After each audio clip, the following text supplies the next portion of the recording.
प्रश्न 4, किसी आयताकार हॉल के फर्श का परिमाप 250 मीटर है।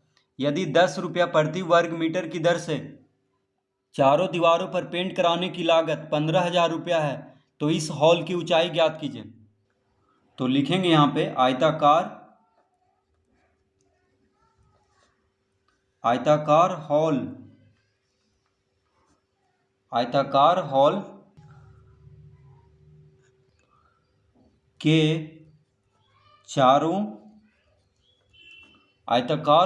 के चारों दीवारों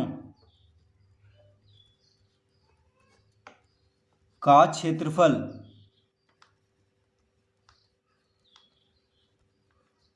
बराबर हो जाएगा,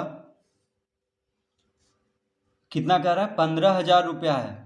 चारों दीवारों पर पेंट कराने की लागत दिया हुआ है 15,000 रुपया, तो यहाँ पे 15,000 रुपया लिखेंगे,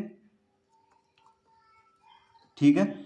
और इसको हम 10 रुपया प्रति वर्ग मीटर की दर से कह रहा है कि यदि 10 रुपया प्रति वर्ग मीटर की दर से चारों दीवारों पर पेंट कराने की लागत 15,000 रुपया है, तो यहाँ पे 10 रुपया प्रति वर्ग मीटर से भाग दे देंगे, प्रति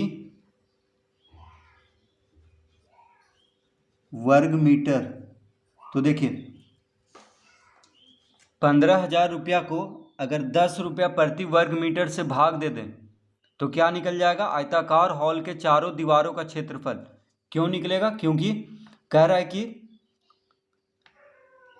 जो चारों दीवारों का पेंट कराने का जो दर है वो कितना है, 10 रुपया प्रति वर्ग मीटर है, यानी एक वर्ग मीटर में 10 रुपया लग रहा है, और कुल लागत आया है 15,000 रुपया।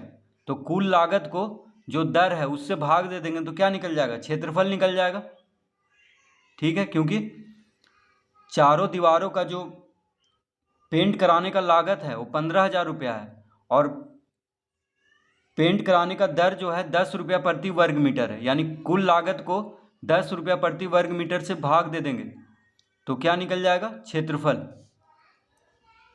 तो कितना आ गया, देखिए 10 से इसको अगर भाग देंगे तो एक शून्य से एक शून्य कट गया, यानी कितना आ गया, 1,500 वर्ग मीटर।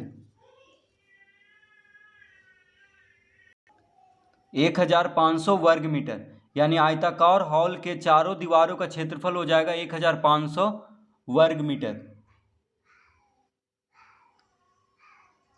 ठीक है। तो ये तो आ गया आयताकार हॉल के चारों दीवारों का क्षेत्रफल।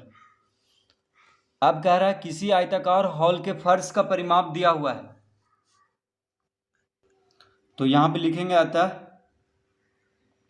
अब देखिए आयताकार हॉल के चारों दीवारों का क्षेत्रफल दिया हुआ है कितना, 1500 वर्ग मीटर।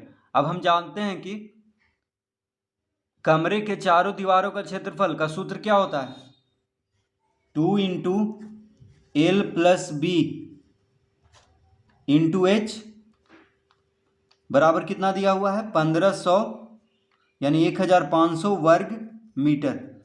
तो हम जानते हैं कि कमरे का चारों दीवारों का क्षेत्रफल का सूत्र होता है 2 into L plus B into H, ठीक है। कमरा का चारों दीवारों का क्षेत्रफल का सूत्र होता है 2 into L plus B into H. तो यहाँ पे हॉल है तो हॉल कैसा होगा, कमरा कहीं जैसा होता है, 4 दीवार होता है उसमें भी। तो यहाँ पे भी देखिए हॉल के चारों दीवारों का क्षेत्रफल कितना आया, 1,500 वर्ग मीटर। तो यहाँ पे कमरा के चारों दीवारों का क्षेत्रफल का सूत्र ही लगाएंगे, तो 2 into L plus B into H बराबर लिखेंगे 1,500 वर्ग मीटर। तो एल हो गया कमरे की लंबाई, यानी यहाँ पे हॉल है तो हॉल की लंबाई हो गया, बी हो गया कमरे की चौड़ाई यानी हॉल की चौड़ाई, एच हो गया हॉल की ऊंचाई यानी कमरे की ऊंचाई। तो एल हो गया लंबाई, बी हो गया चौड़ाई, एच हो गया ऊंचाई, इस तरह लिख लेंगे।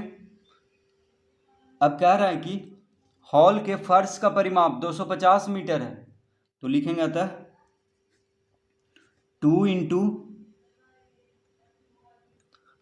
इंटू एल प्लस बी के जगह पे लिख देंगे 250 गुना एच लिख लेंगे, बराबर लिखेंगे 1,500 वर्ग मीटर।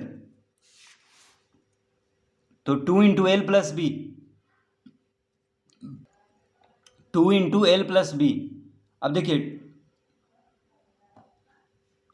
फर्श का परिमाप दिया हुआ है 250 मीटर, यानी हॉल के फर्श का परिमाप दिया हुआ है 250 मीटर। तो फर्श कैसा होता है? आयत के जैसा होता है। हॉल या कमरा का फर्श कैसा होगा? आयत के जैसा होगा। तो आयत का परिमाप का सूत्र होता है 2 इंटू एल प्लस बी। आयत का परिमाप का सूत्र क्या होता है? 2 इंटू एल प्लस बी। तो 2 इंटू एल प्लस बी की जगह पे 250 लिख देंगे। तो यहाँ पे लिख देते हैं, अगर नहीं समझ में आ रहा है तो यहाँ पे लिख देते हैं, चूंकि आयत का परिमाप बराबर क्या होता है? 2 इंटू एल प्लस बी, यानी 2 इंटू लंबाई प्लस चौड़ाई। ये होता है आयत का परिमाप का सूत्र। तो फर्श कैसा होगा? अगर फर्श का परिमाप दिया हुआ है आयताकार हॉल का, यानी हॉल का परिमाप दिया हुआ है, फर्श का परिमाप दिया हुआ है, ठीक है, तो फर्श आयत के जैसा ही होगा। नीचे वाला फर्श देखिए चौकोर ही होता है, आयत के जैसा,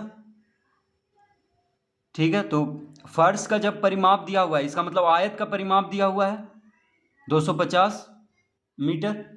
तो आयत का परिमाप का सूत्र क्या होता है? 2 इंटू एल प्लस बी। देखिए 2 इंटू एल प्लस बी की जगह पे क्या लिख देंगे? 250, क्योंकि फर्श का परिमाप दिया हुआ है। तो इसके जगह पे ये लिख दिए हैं गुना एच करके 1500 वर्ग मीटर लिख लेंगे। तो अतः एच बराबर हो जाएगा, अब देखिए एच के साथ 250 गुना में है, तो 250 को अगर बराबर के दाएं तरफ भेजेंगे तो भागा में हो जाएगा, यानी 1500 बटा 250 हो जाएगा। तो एक शून्य से एक शून्य कट गया, एक शून्य से एक शून्य कट गया, 25 से 150 कट जाता है 6 बार में, 25 छक 150, यानी एच बराबर आ गया 6 मीटर। तो क्या पूछ रहा था यहाँ पे कि हॉल की ऊंचाई ज्ञात करें, तो ऊंचाई आ चुका है 6 मीटर, तो लिखेंगे अतः हॉल की ऊंचाई बराबर 6 मीटर।